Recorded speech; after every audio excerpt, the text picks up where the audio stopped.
Thank you everyone for joining our webinar today. We are excited to have one of our partners, Longbow, co-join this webinar with us, and we are going to be talking about a WMS implementation and why two consulting firms are better than one today.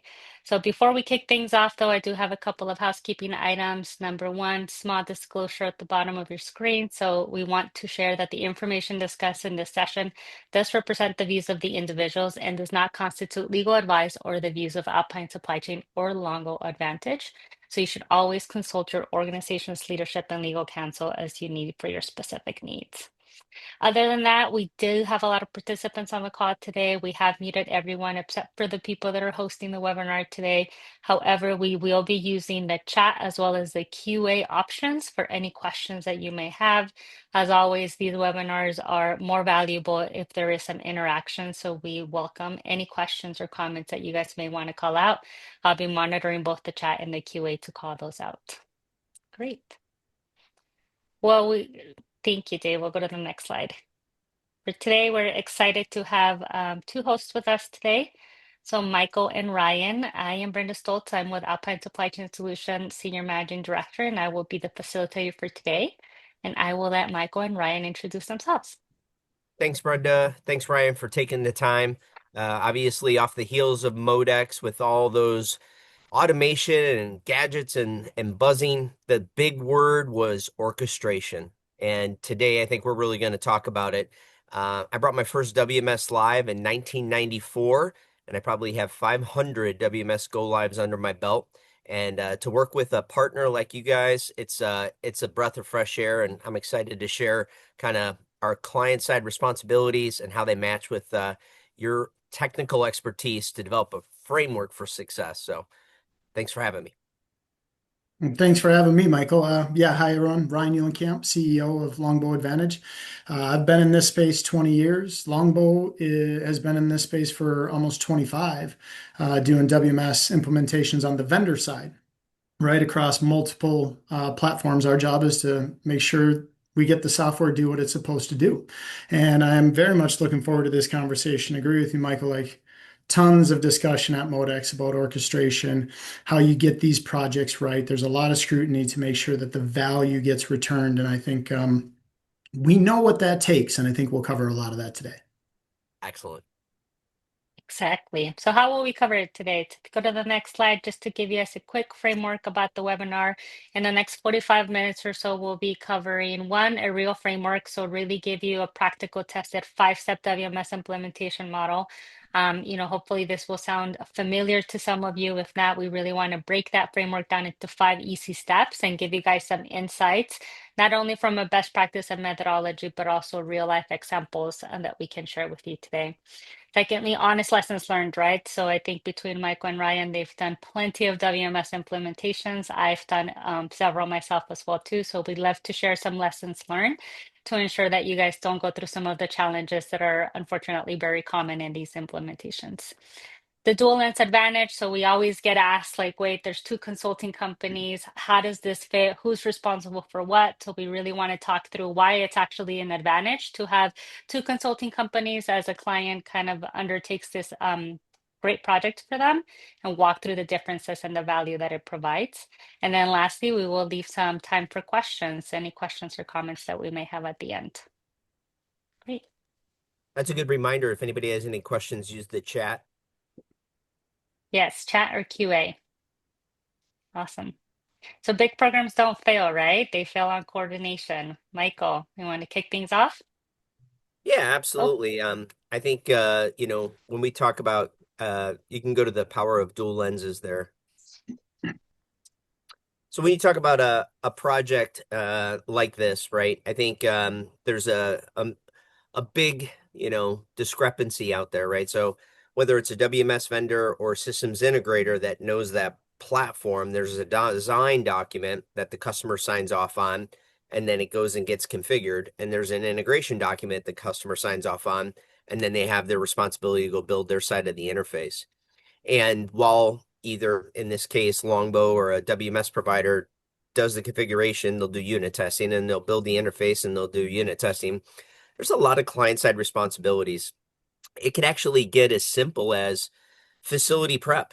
Do you have location addressing system? Are all of your locations, got a label on it, whether it's a 2D barcode or just a scannable, code 3 of 9 or 139 or 2 of 8, whatever you want, and make sure that it works with your RF devices. Do you have a location master file? Do you know the aisle bay level row position and the size of each of those locations so that way the system can do direct to put away and making sure that the product will fit? So that's the facility prep. Then, there will be a little bit of an overlap in the design because we want to be a part of that design, and we also want Longbow to be part of that design, and we're all on the same page to understand exactly what's going to drive the business value, what are the unique functionalities, how are we going to configure those, and then we want to be able to develop the test scenarios to validate that design meets that test. And then we also want to make sure that we can get ourselves in a position to leverage those testing with some of the subject matter experts, turn them into user acceptance tests, and then turn those into training documents, work instructions, SOP, end user training, facilitate that, and then be there at the end for the go live support. So when we really think about the client side, we're really an extension of our client. We're filling in the gaps that, they've got a daily job to do, receive, store, pick, pack, ship, right? And being able to do their job, but yet they want to actually do a project of this nature. A lot of times they're going to need some additional expertise where we've already got the tools, the templates, those types of things. So it is interesting that we want to make sure that it's very clear on what we do. We want to make sure it's clear on what Longbow does. And I'll let Ryan talk a little bit about what he's going to bring to the table. But the big Yep. one for us is we develop a RACI. And that way we all know exactly what Longbow's going to do, what the client's going to do, what Alpine's going to do. And that way we've got one sheet of music that we're singing off of to get this project over the line and be successful. Yeah, well said. And I think one of the things we'll do today, and I'll do now, is say the quiet part out loud, right? When you do these implementations, as you walk through the role that Alpine plays on the client side, if Alpine wasn't involved, those assumptions and responsibilities fall to the customer. And a lot of times the customer hasn't been through a WMS implementation 10, 15, 20 years, right? I think this is where the relationship between Longbow and Alpine really helps. Why the dual lens really works is having that guidance and understanding of all the pieces that you have to bring to the table for a WMS implementation to be successful.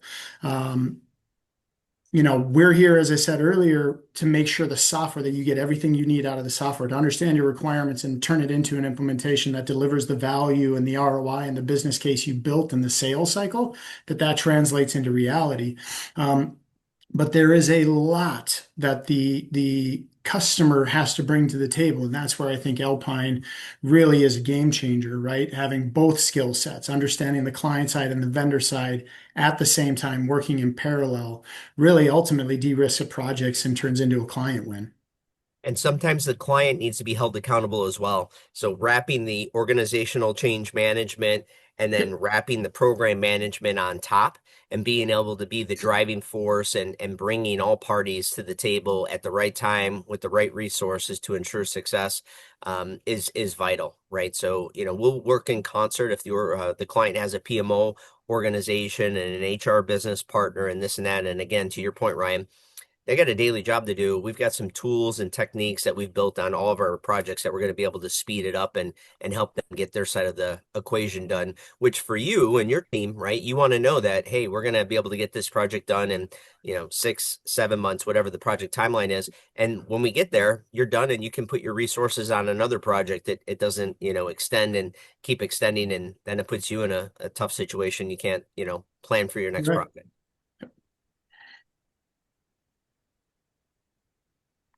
Awesome. Next slide. All right. So before we get into the design, where I know that all parties want to be, organizational change management starts day one. So Alpine is a big proponent of work, Warehouse Education Research Council, and they've got a best practices template and a warehouse certification that we leverage to really go into an operation and understand exactly how they're receiving, storing, picking, packing, shipping. And while we're doing that, we're asking the team on the floor, what if you had the ability to do a planned cross dock? How many of your 5,000 receipts a day are going to get shipped out that same product? And if we don't have a FIFO window or a LIFO window or this or that, can we get 34% of the inbound to actually be, cross-docked and go out the door? Like it's the art of the possible. So that's a great example where we're going to start to help organizations understand what a tier one or a tier two WMS is going to be able to do for their operation. Let's be honest though, right? Every operation is going to have some unique requirements. So it's being able to understand those two or three unique requirements, being able to think about how we want to solve it. So that way, when Ryan and his team get into the room, we've already thought about it. We already know the trade-offs between those. And then Ryan's going to be able to bring the expertise that says, this is what the technology can do. This is base product. There is an exit point here. We could do it this way. And that way, the whole team has got a really good focus on really honing in on, kind of those unique requirements and figuring out exactly the best way to bring those together. So really understanding, what the operation is, what it's currently doing, and at what level it's performing. So a big, process is, you can't manage what you don't measure. So a lot of times we'll come in and as we start the project, we'll look at how many orders a day, how many receipts a day on the inbound, it turns into how many putaways. Then you look at all the picks and how many replenishments, and we establish a trend line. So that way we kind of see where the operation is before go live. And that way, when we go live, we can see the trend in a productivity gains and inventory accuracy gains and, dock to stock time improvements. So that way we can show the value that the project did. So, number one, let's understand what the current environment is. Number two, let's establish the metrics of success. And then number three, as we start to actually look at the design, we want to make sure that we are focused and keep driving the value. And what we mean by that is if in the event it's not base product, we want to make sure that we understand, does it happen once a week? Does it happen once a day? Does it happen once a month? What's the cost of that modification? What's the alternative business process to stay with base code? Or is this a situation where for the cost of the extension, the business value is there, you bring it to the steering committee to get approved? So we really want to make sure that we think about, the best practice, we think about what the product can do, and then identify those gaps and work diligently to get those together. So being able to do that will allow us to kind of put a structure around, before Longbow and team get on site. And, we've been known that a 3-week design gets done in 2 weeks or even less because we've done enough work up front. So anything you want to add to that, Ryan? Yeah, I mean, I would say this is why I was so excited about the relationship with you guys, right? As a implementation partner on the vendor side, I can't stress the importance of these elements enough to be able to show up in the discovery phase where you've already had conversations about change management, master data cleanliness, clear requirements, all of the pieces you walk through really accelerates like how we flush those issues out. And let's be honest, we would find those issues, but you might not find them till UAT, or worse, if you find them at go live. So you really de-risk projects by this interaction where you guys are helping have all those client side conversations up front and pull it forward so we can get into the challenging conversations. We can understand the impact, and we're doing that super early so that we have answers, we understand the trade-offs, we understand the decisions, and we provide a much smoother implementation through go live and to your recognition of value. Excellent. Yeah, the thing I would add as well to one of the tools that we use to ensure that we have that alignment for day one is process maps.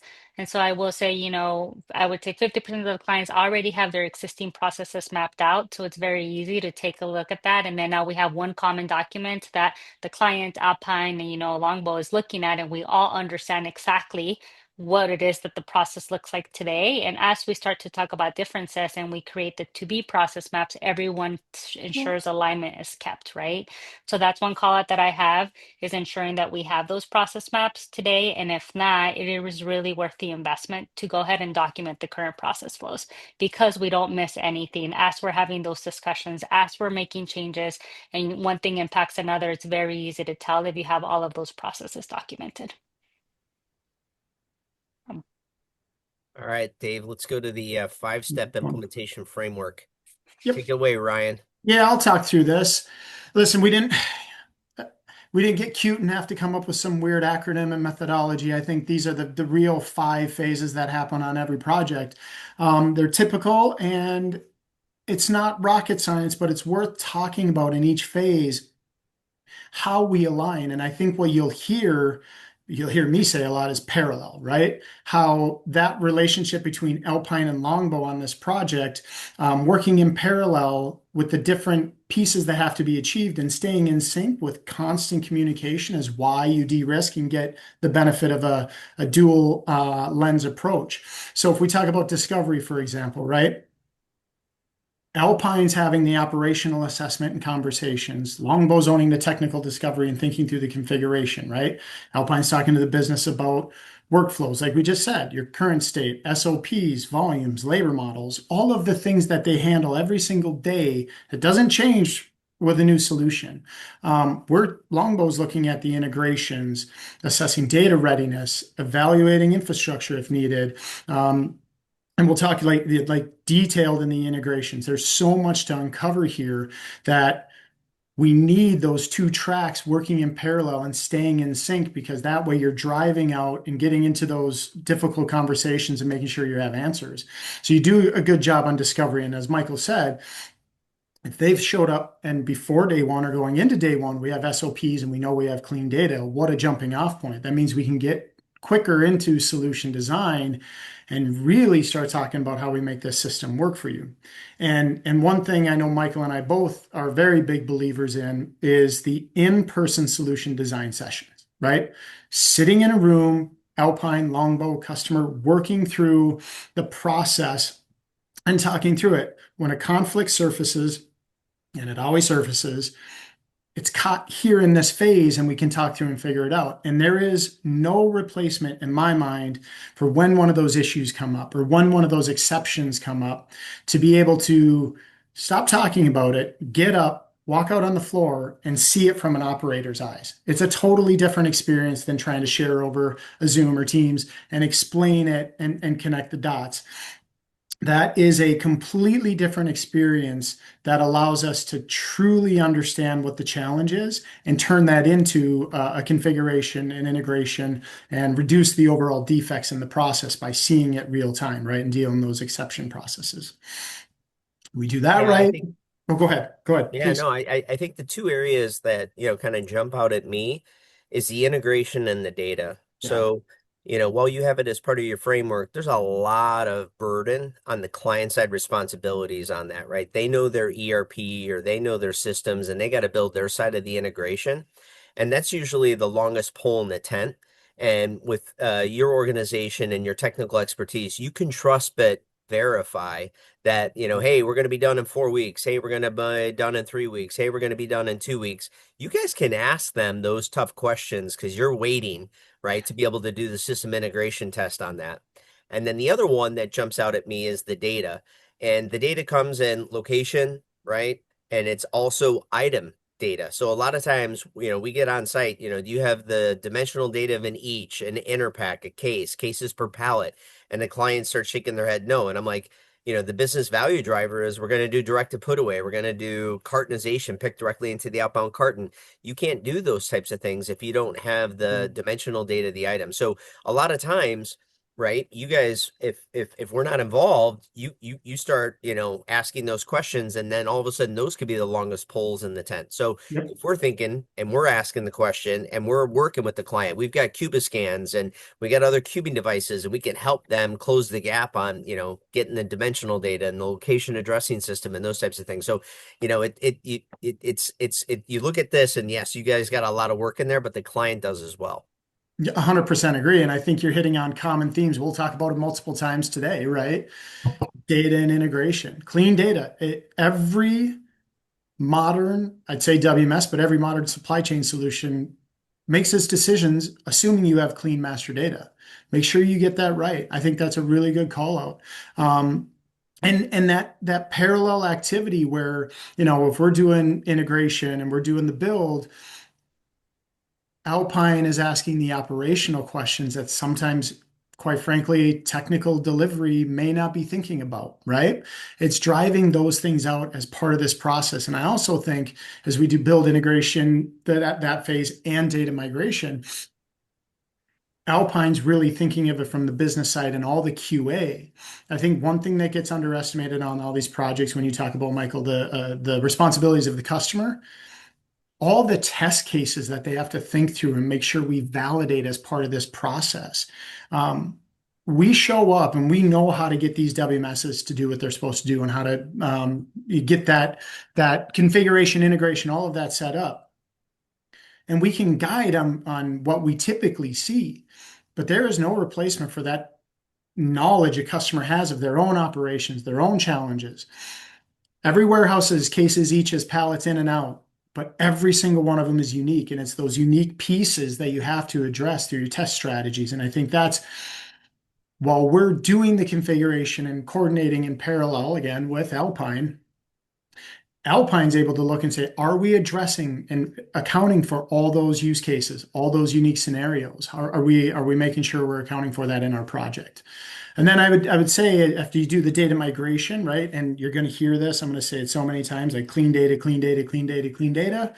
I'll say it as much as I probably say governance. We understand the systems and what they need. Alpine turns that into like, what does the business have to adopt? That's the connection, right? We understand the standards. What do those standards mean to operators? Because an item master isn't just a technical document, it's a business decision, right? And it impacts how you run that system. It sets you up for the success at go live, right? And if we do all these phases right, and we have a structured plan for go live, we enter with a high level of confidence. Now, don't get me wrong, every go live has its challenges, right? We're going to uncover issues. But we do all that planning throughout this process, staying connected. And I would say that, then we start to think about making sure how well, I know you'll talk about this later, but support desk coverage, shift coverage, all of those things to make sure we have a understanding of what go live looks like. And you highlighted it earlier. What are the metrics we should expect at go live? What's the dip that we should expect because these individuals are taking a brand new system that they haven't operated before, they're trained on, but there is a dip. Do we defer volume? What do we do to plan for that and communicate properly to executives so they understand what that looks like? Like, hey, this is week one and yes, we have issues, but we have issues at go live. We're solving those. You're on path, right? It's just through all these phases, that alignment between client side and vendor side, stay in parallel and staying very, very tight. It really smooths the understanding, the risk, and the challenges on an implementation. So Ryan, last thing on data. One of the things that bit me early on in my career is we just did a flat file transfer and we assumed that the inventory in the building was good. And not everybody has the luxury of, a green field where you can do an RF receipt and put away, and that's your inventory load, right? So think about more of like a brown goods.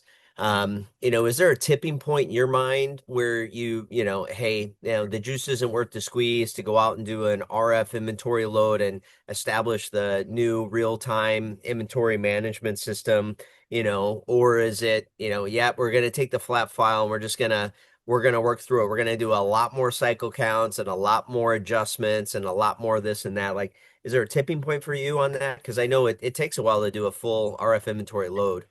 It does, but man, there's value when you do it. And I think it boils down to how good is your understanding of the data and the other systems that are using it. If I have conversion factors and I'm doing quirky things in any of those processes, okay, that means I might not have very good data in the background. Um, I'm a big fan of obviously Cuba scanning the items as they're coming in, and if you can afford it, doing that inventory and really the assessment. You got to really dig in and see where that tipping point is. Unfortunately, I think a lot of systems right now, legacy WMSs are working on bad data, right? And it's never going to get cleaned up because it sort of just got adopted. So typically, when you start digging in and spot checking, you're going to find issues, and you're going to find you probably need to do a more detailed review of that master data. Excellent.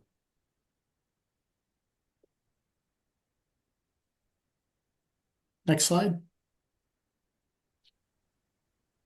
Michael, why don't you kick us off? I'll close with my favorite topic on governance. Sure, you bet. So now that we've got the framework, let's talk about how we mitigate risk. So we're kind of hinting a little bit to the integrations and the data, but we've been doing this for so long and we see the trade-offs, right? So the number one is in-person design session, right? You mentioned a little bit earlier. Right, wrong, or indifferent, we got a little lazy or a little bit verbose after the COVID, right? Because during COVID, a lot of our projects we did remote design. So what we usually do is we try to shoot for a 90 to 95% function fit for that first pass of UAT if you do an in-person design. The minute you go to remote, you go about 70 to 80%. And you hear that, and you're like, okay, so I'm a 70 to 80% functional fit. But that extra 10 to 20% of rework and retest and rework and retest impacts the overall duration and the team that's doing the testing, right? They start to lose confidence in the system because, like, hey, I thought this was supposed to work and now I got to rework it. So I think it's been proven that, having in-person design is a very, very important part, and it has a downstream effect. That's number one. Number two is, when there is a debate and here's the current business process, here's what the system can do, here's what the system can't do. Is there enough value to develop a RICE-IF and go present that to the governing board? Or what pain are we going to have to endure to change our business process? And is it for the better, right? Is this a bad habit or is this a good habit? So just the fact that you're in person, and back to Brenda's point, right? If you have all the process flow diagrams, you can sit around the table, look at it, go out on the floor and take a look at it. So anything you want to add on the in-person design, Ryan? I mean, I would again just re-stress it. Like, I think we find it incredibly beneficial, as you stated on the statistics of it, but just the connection and understanding you get out of it. And the other thing I would say is when we say rework and we say timeline and shifts, let's be really clear, that's cost, right? That's additional cost for your people. That's additional cost for your implementation partners. It's delaying your return. Like, that is really impactful. So you do want to flush as much of that out up front. And I think that in person is the best way to do it. Excellent. So we talk about peak conditions. I would tell you one of the things that always irks me is, oh, we're just going to do most viable product. We're just going to phase one, most viable product. We're going to get up. It's going to be successful. And then we're going to turn on additional functionality. If I had a dollar for every time I heard that and nobody ever goes back and turns on additional functionality, you got a chance to do it right the first time, win the hearts and minds of the team. So measure twice, cut once. Yep. Now, when you do that, we got to understand that every day you're not going to have exceptions. It's when the exceptions happen that really test. Is the team aware? Do we know what the workaround is? Do we know how to handle this exception process? Number one. Number two, I'm a big fan of KISS. Keep it super simple, right? I want to be able to have a user log onto an RF device and follow the prompts and get to the end result, right? So thinking with the end in mind, making sure that we understand that. And then a lot of our clients have huge seasonal peaks. On an average day, we ship 5,000 orders. Woohoo! And I've got 60 people in the warehouse. But between October 1st and December 22nd, I ship 50,000 orders a day, and I've got, 100 to 150 people in the warehouse, and a lot of them are, temp for peak season. So how do I develop a solution, thinking with the end in mind, making sure I can address the peak times and challenges? How can I address, temporaries or seasonal help, and not just the most viable product? So, I'm a huge fan of, think with the end in mind, plan for the peaks and the challenges, and make sure you bring it. And that's making sure you got the right people in the design. So that way they know, hey, this happens once a week or this happens once a month. How do we want to address it? And what happens is when you start doing the user acceptance test, they start remembering, oh my God, just last week I had a load come in with a seal and the temperature tag, and we're like, what? Temperature check? Nobody's ever talked about temperature check. Yeah, we have one Right. product. We get it twice a year. We got to check the tail tag to see what the temperature is. Nobody had that as part of the design, right? So it's those types of things that, tapping into your very best people, putting in, peak situations, thinking about the exceptions, and getting them to really, think about the things that happen on a daily basis. Anything you want to add there? I go back to something you said earlier. As implementers, we all love greenfield sites, right? Greenfield sites are great, built in scale.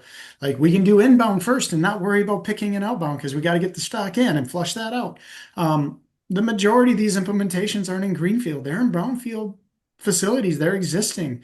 Um, Happy Path or MVP, whether we talk about it from a system perspective, is not how the operation is going to work. They've been dealing with exceptions and these challenges.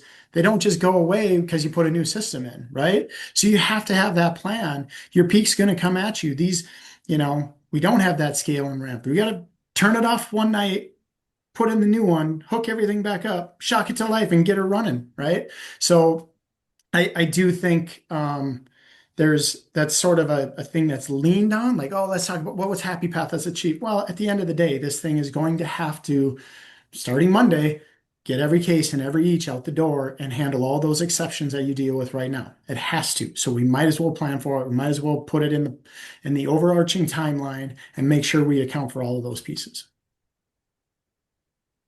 And I think that Transition in the governance. Why don't you take yeah, that? I think I was going to say, I think it transitions nicely into governance and why that's so important.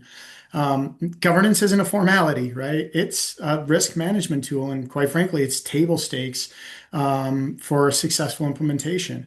I know it feels like overhead. I know it feels like burden, but if you let that happen and you don't have good governance on a project, you will struggle. I guarantee it.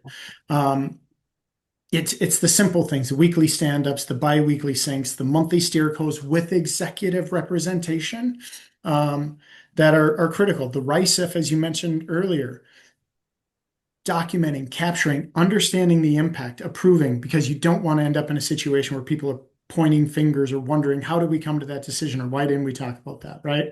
I would stress that executive alignment through that process too is critical. Executives are typically involved in the sales cycle. They're part of the ROI. There's a big spend, right? They approved. You did a ton of work to build an RFP, to vet solutions, to make a selection. Now you get into the hard work of implementing it. You need that touch point from executives so they understand all the decisions that are made. You don't want to parachute in at the go live and go, well, how do we end up here? Right? We have to have all those steps in place.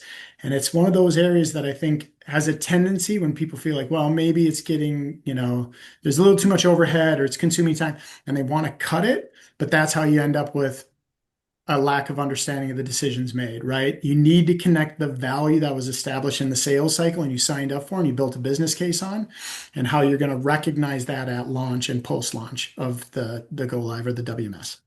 I actually view the bi-weekly executive calls the most important thing, because usually on your monthly steer codes, you might have the CFO, you might have the Agreed. CEO, and they're getting updated. But having the COO and the CIO or the SVP of operations and the VP of IT on a bi-weekly call, it's kind of like a wedding, right? So we get engaged, we get married, we're in the honeymoon stage, it's all good, and it goes dormant for about 4 weeks while all the configuration and the interfaces are happening. And then all of a sudden, like we start getting into UAT and well, you didn't give me the right people to do the test, or hey, how come the interfaces aren't done yet, or how come it's not loaded? And then next thing you know, the operations and the IT team might be pointing a little fingers, and Right. then it's like okay, holy cow, like we were like getting good, and now we're like in it, and now we're about to go live. You got the go live readiness assessments. Do I have enough resources? Do I have this? Right? They're strapping on the helmet. We're getting through it, and it's awesome to see the cycle and going through, and then everybody's high fiving on go live date when we're hitting 134% of the productivity, and the cartonization's working, and we're hitting our volumes and our lines, and everybody's like, this thing's already driving value on day one. So, it's awesome to just be, sometimes I'm a therapist, and sometimes I'm, putting the hammer to them and saying, you guys aren't doing your stuff. You got to pick this up. And I love it too. When IT is like, well, operations hasn't loaded the case flow. We can't track the pick to light yet. You guys haven't loaded all the new case flow locations. And then, operations is like, hey, IT, how's that integration going with the Cubiscan and the WCS, right? So it's, and then they start like, well, who's going to be done first? And you make it a little bit of a competition. Yep. But governance is key, and having the executive support to really ensure that the teams get what they need. Yeah, 100% agree. All Yeah, right, let's I talk just a want to little bit. highlight and Yeah, I go just ahead, want to Brenda. highlight and really summarize. We talked, you guys pointed out a lot about mitigating the risk, right? And you talked a lot about a trade-offs essentially, right? So, when we talk about, hey, having an in-person design session, sure, that's going to cost you some money, but it's going to avoid issues in the later that are going to cost operational time, right? And operational time is obviously a cost associated with it. And I think this is where the value of having the two consulting company really helps the client make those decisions, right? Because all along, and not every situation is going to be the same decision, right? There may be a point in time where it makes sense to do something a little bit different or to do something remote. But it's the value about ensuring that you have those advisors that are helping you make the right decision for your business to, at the end of the day, mitigate the risk of your operational challenges, right? We want to make sure that we're successful and that you start getting that ROI as soon as possible. Let's And talk about talking about ROI. that, Let's yeah, let's talk talk about about it. ROI and OCM. So we'll kick off to the next slide, Dave. We're buying outcomes, not just software, right? So, Yes. Right. um, we've hit a couple of these, but let's empower your best, right? You're only as good as the team that you put on this. I need your top two or three receivers, top two, three put away people, top two or three replenishers, because they're living it 40 hours a week, maybe 60 hours a week if you guys got a lot of overtime and this and that. And they're going to be able to bring the best to the design sessions. They're going to think and be able to really understand it. And then as part of the user acceptance test, they're going to actually start to embrace it, and then they're going to be your champion on the floor, and start talking to other people about, hey, I'm part of this project, and it's going to make our life easier, and it's going to be a little bit of a gamification, and we're going to have some really cool stuff. So I think empowering your best team is a big part of it.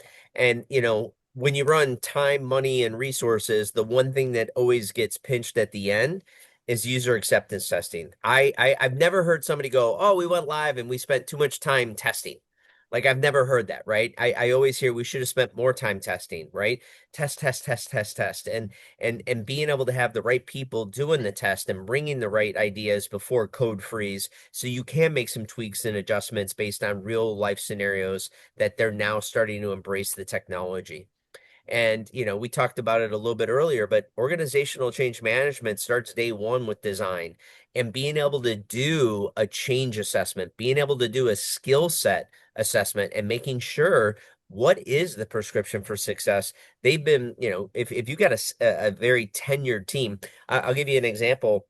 I've never seen this before. I had a go live in Chicago. It was a family run business, and there was 100 people in the warehouse, and the least senior person had 22 years on the floor.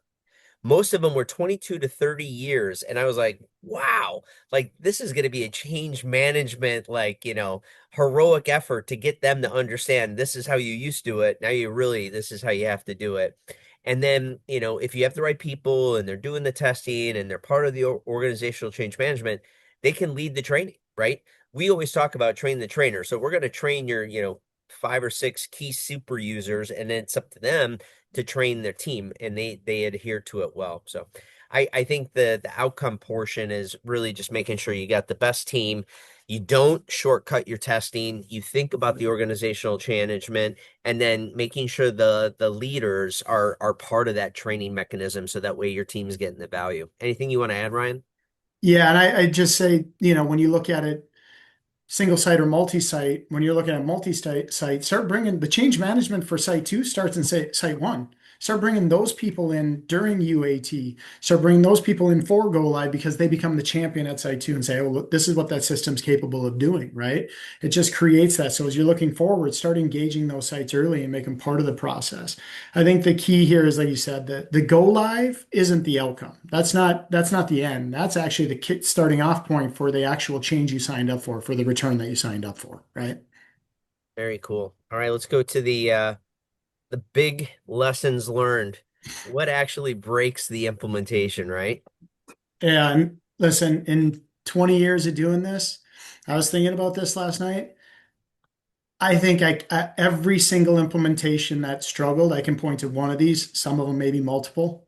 That was the real root cause of the challenges, right? I think it will always boil down to data integration, governance, and testing. We've said it a bunch, but I can't say it enough. Get your data right, right? You said it earlier, Michael, you get one chance to do this.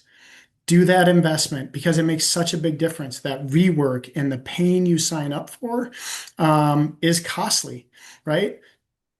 Master data cleanliness isn't a technology problem, it's a business discipline problem. Address that because if you're trying to fix it on the fly, if you're trying to change the tires while you're driving down the road, you're going to have a ton of challenges, right? Full stop. Ton of challenges. You said this earlier too. I completely agree with that. I use the line all the time. Integration's the long pole in the tent. It's the toughest solve.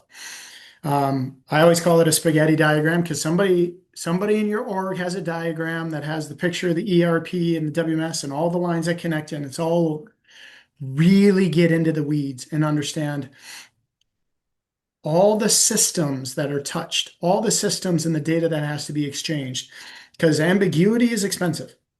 That's the reality. We will flush it out, but we'll flush it out when it's late and really costly. Um, I think this is the partnering and understanding inside of the customer network and engaging the ERP team, the finance team. I had an implementation where we did the design, and through that whole design process, there's the assumed sort of financial backend, what the ERP and what the exchange looks like. Post design, a question comes up as we were in configuration starting to build out. Oh, by the way, on that legacy WMS, we run these queries against the active tables for these financial decisions. Did anybody bring that up? No. No. Well, oh yeah, like we literally can't invoice accurately because we sort of brought this business logic into our legacy WMS. So now we have to solve for that. Massive challenge on a project. It created a ton of struggles, right? That's a difficult thing to overcome. And it's a late play, so it wasn't upfront in that design. That's the stuff you got to flush out. And again, I harp on this internally, I harp on it with customers. Governance, governance, governance. You put the structure in place, you use it, and you really use your RICE approvals and process. You're capturing the things that you have to capture and addressing them. And then I'd say just finally, testing. You said it earlier. We've all been on a project where I pitched a timeline, I have a go live date, when it falls best for my operation. It's what we committed to the board. We had these struggles that came up. Do you think we can get UAT done in less time? Do you think we can test happy path? You think we can maybe cut this and just do that later and pick it up later? Um, no. I mean, this is where on the Steerco, Michael, you and I show up going, guys, we've talked about this. We talked about it in the sales cycle. We talked about it in the Steercos. We talked about it. And here you're presenting us with a plan that will put your go live at risk, will cause more pain, and you'll be frustrated at the end. Go, why did we do that? Back to nobody raised their hand. Go, I think we tested too much.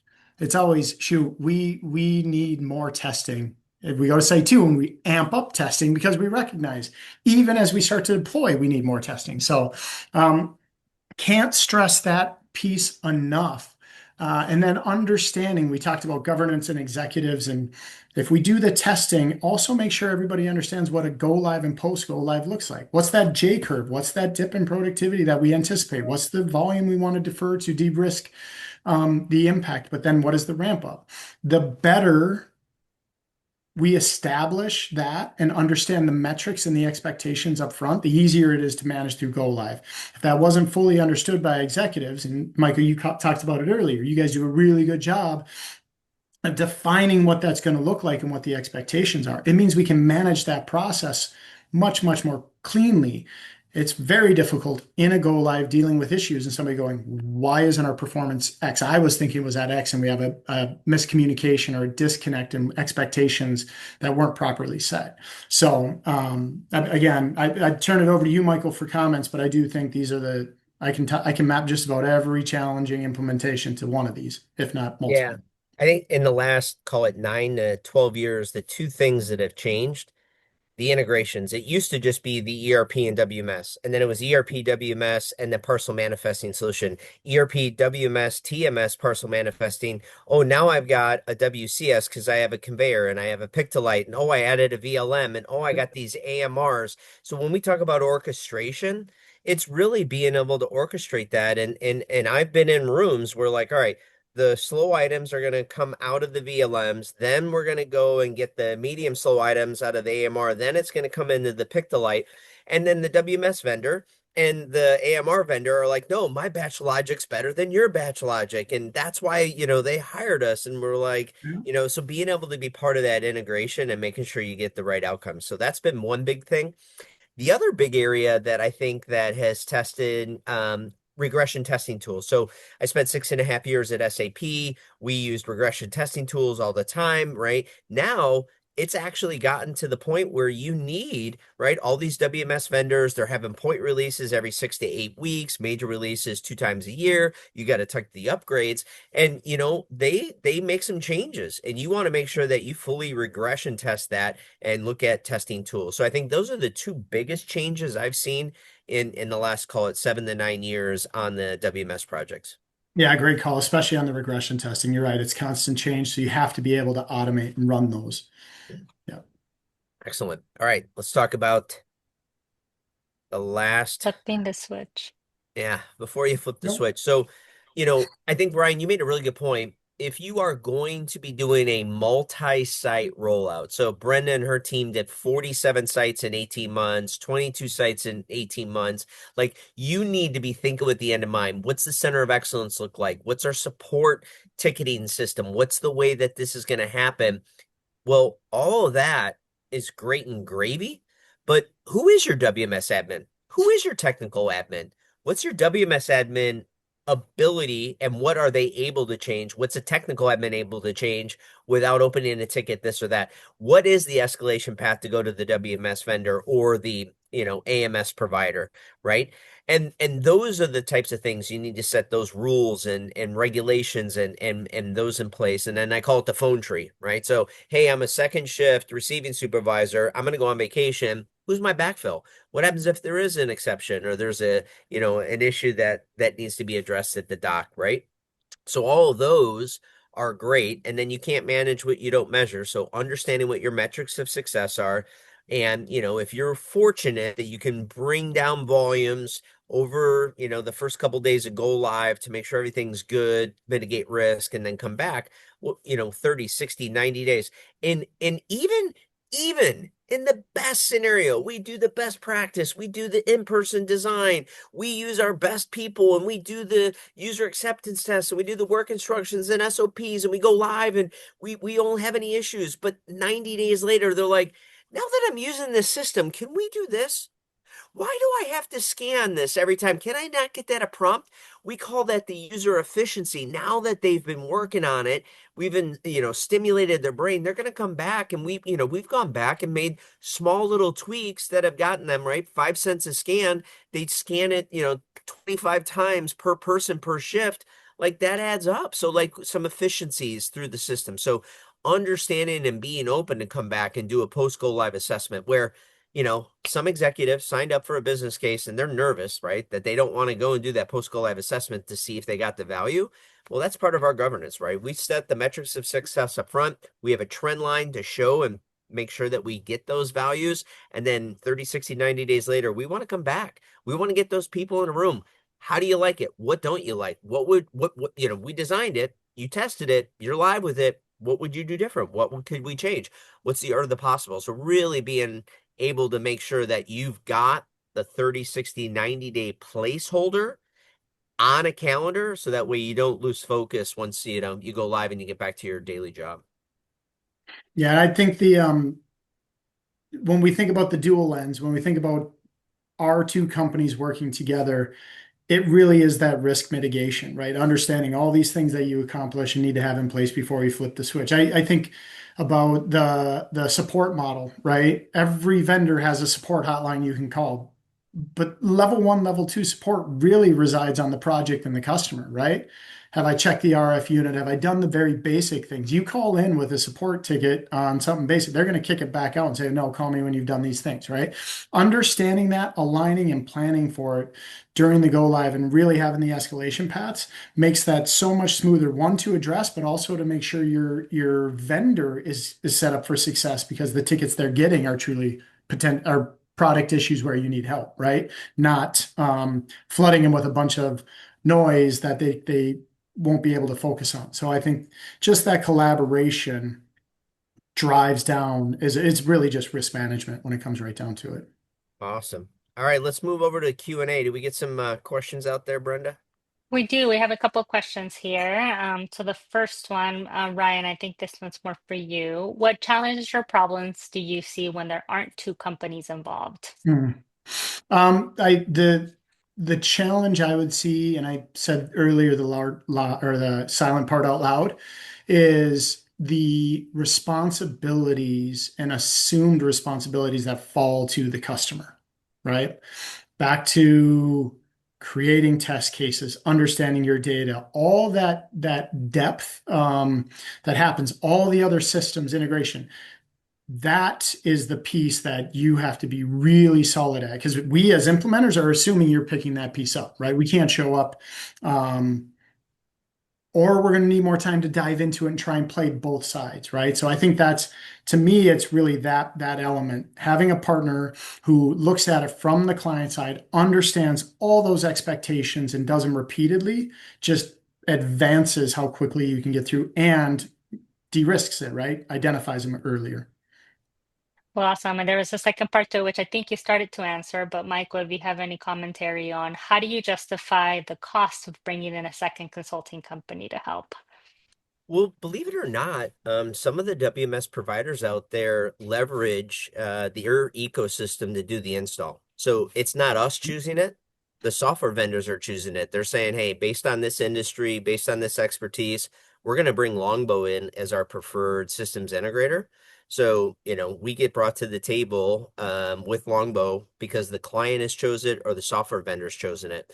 And I think as part of our methodology, whether it's Longbow or the WMS provider, we create a RACI and we review that RACI with the client. Here's your responsibility. Here's where Longbow's at. Here's where Alpine's at. And even Longbow, depending on the WMS, they might have the WMS vendor, in a QA role as oversight. So, there could be multiple, but as long as we know what the work streams are and who's responsible for what, you're going to get the best of both worlds. I would just say when we have that conversation about cost, because I know that comes up, right? On paper, it looks like it's more. When you have your conversations and references and go talk to the network, talk about the real cost, right? A lot of times they'll talk about what it took to go live, but we talked today a lot about the rework and retouch and what that means. Even if you're doing that on your own, those are the things that you carry forward, and there's a real cost to doing it. So I wouldn't compare it to an individual bid. I would compare it to the real cost of people who've gone through it and look at it that way. That's a great call, Ryan.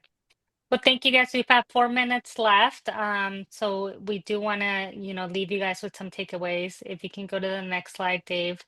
a couple of things. Hopefully, you guys have enjoyed the webinar today and have gotten some value out of it, right? And really, the key here is we're trying to ensure that everyone understands the outcome isn't a configured WMS, right? It's truly about what it's going to do for your organization and how it's going to help you guys reach a higher level of operation, right? That's really the goal. When we go into a project, it's not about, hey, what is go live? Like Ryan said, go live is really just the beginning, but instead, what is your organization? How is your team going to feel after you go live with a new WMS and you give them more functionality, more capability, and really make their jobs a lot easier, right? So thank you, Ryan, for your time today. Thank you, Michael. Really appreciate it. It doesn't have to end here. We do have a couple of more engagements coming up. If anyone is interested in a free WMS ROI assessment, please reach out, schedule a no-cost call to you. And then actually, we do have a webinar coming up next week, so it'll be sooner than usual. We only have 1 week in between, and we lost our screen there, but May 6th, actually, myself and Bart, along with one of our clients from Source Logistics, will be doing a webinar and we'll be discussing how we did exactly what we just talked about. And we went live with the system and implementations there. Or you say, oh, the fifth, In Michael? five months. We Oh, did in it in 5 months. 5 months. Yeah. Fantastic. It was Fantastic. a very, very quick one. And then additionally, we will also be at work. So if anyone is stopping by work on May 17th, please make sure that you come to our talk there as well. And I'll be at Gartner next Great. week in Orlando. And Awesome. then Ryan, you guys are going to Icon. We're at Icon. Yep, we're at Icon the 18th and 19th. Excellent.